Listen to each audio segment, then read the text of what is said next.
Hello, welcome to Aarna and Aradhya's kitchen. आज मैं लेके आई हूँ आप लोग के लिए करेले की एकदम चटपटी सी सब्जी। करेले की सब्जी आप इस तरीके से बनाएंगे ना तो इसमें बिल्कुल भी कड़वापन नहीं लगेगा। बड़े तो खाएंगे ही खाएंगे, बच्चे भी मांग मांग के खाएंगे। तो एक बार इस तरीके से आप करेले की सब्जी ज़रूर बनाएं। एक बार आप बना लेंगे ना तो यकीन मानिए बार बार आप इसी तरीके से बनाना पसंद करेंगे। तो चलिए बनाना शुरू करते हैं इसे बनाने के लिए सबसे पहले हम करेले को इस तरीके से ऊपर ऊपर एकदम हल्के हाथों से छीलेंगे ताकि बहुत पतला सा इसका छिलका निकले, या तो आप बिना छिले भी इसे बना सकते हैं। तो बस इस तरीके से हम करेले को छील लेंगे और इसके दोनों साइड से किनारों को हम इस तरीके से काट लेंगे। जितने भी हमारे करेले हैं ना सबको हमने छील के धो के रखा है, और जो इसमें सब्जियां पड़ने वाली हैं वो भी मैंने सब धो लिया है। बस इसे हम साइड में रखेंगे। करेलों को हम इस तरीके से एकदम बारीक पतला पतला काटेंगे। जितना भी पतला आप काट सकते हैं ना उतना आप काटें।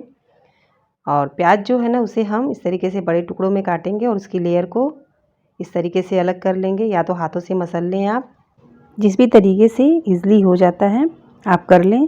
इसी तरीके से हम टमाटर, लहसुन और हरी मिर्च को भी काट के साइड में रख देंगे। अब हम गैस पे एक कढ़ाई रखेंगे।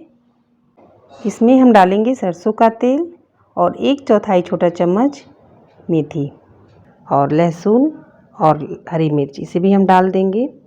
और 1-2 बार चलाने के बाद इसमें हम करेला जो है उसे हम डालेंगे और 4 से 5 मिनट तक इसे हम इसी तरीके से चलाते हुए मीडियम फ्लेम पे हम भून लेंगे। बीच बीच में हम इस तरीके से इसे ढक ढक के भूनेंगे।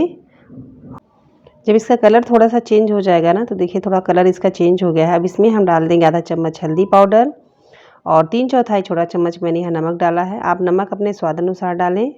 गैस की फ्लेम को मीडियम टू लो करते हुए इसे हम ढक ढक के पकाएंगे ताकि करेला अच्छे से गल जाए। तो बस इसे हम बीच बीच में चलाते रहेंगे, और जब ये थोड़ा सा सॉफ्ट हो जाएगा ना, तो देखिए अभी हम इसको चेक कर लेते हैं। अब ये थोड़ा सॉफ्ट हो गया है। अब इसमें हम जो टमाटर काट के रखे हैं ना उसे भी हम डाल देंगे। टमाटर को 2 से 4 बार इस तरीके से हम चलाएंगे। और क्या करेंगे, हम जो प्याज काट के रखा है हमने उसे हम डाल देंगे। अब हम क्या करेंगे, गैस की फ्लेम को हाई कर लेंगे। इसे ढकने की ज़रूरत नहीं है क्योंकि अच्छे से गल गया है करेला हमारा। अब इसे हम बिना ढके ही भुनेंगे। इसमें आधा मैंने नींबू का रस डाला है, आप चाहें तो आमचूर पाउडर भी डाल सकते हैं। तो बस इस तरीके से तेज़ आंच पे इसे हम अच्छे से भून लेंगे। थोड़ी देर जब हम भून लेंगे ना, तब इसमें हम डालेंगे 3/4 छोटा चम्मच गरम मसाला और 3/4 छोटा चम्मच मैंने यहाँ कश्मीरी लाल मिर्च भी डाला है। कश्मीरी लाल मिर्च सिर्फ कलर के लिए मैंने डाला है, थोड़ा कलर अच्छा हो जाए तो आपको डालना हो और ना डालना हो आपके ऊपर डिपेंड करता है, ये बिल्कुल ऑप्शनल है। तो बस इस तरीके से इसे हम भून लेंगे। देखिए 7 से 8 मिनट तक भूनने के बाद ये बिल्कुल तैयार हो गया है बन के। अब हम गैस की फ्लेम को कर देंगे बंद और इसे हम कर लेंगे एक प्लेट में ट्रांसफ़र। तो लीजिए, बिना कड़वाहट वाली करेले की सब्ज़ी बनकर बिल्कुल हो गई तैयार। उम्मीद है मेरी रेसिपी आपको अच्छी लगी होगी। तो यदि मेरी वीडियो आपको अच्छी लगी हो तो लाइक, शेयर और सब्सक्राइब ज़रूर करें। Thank you.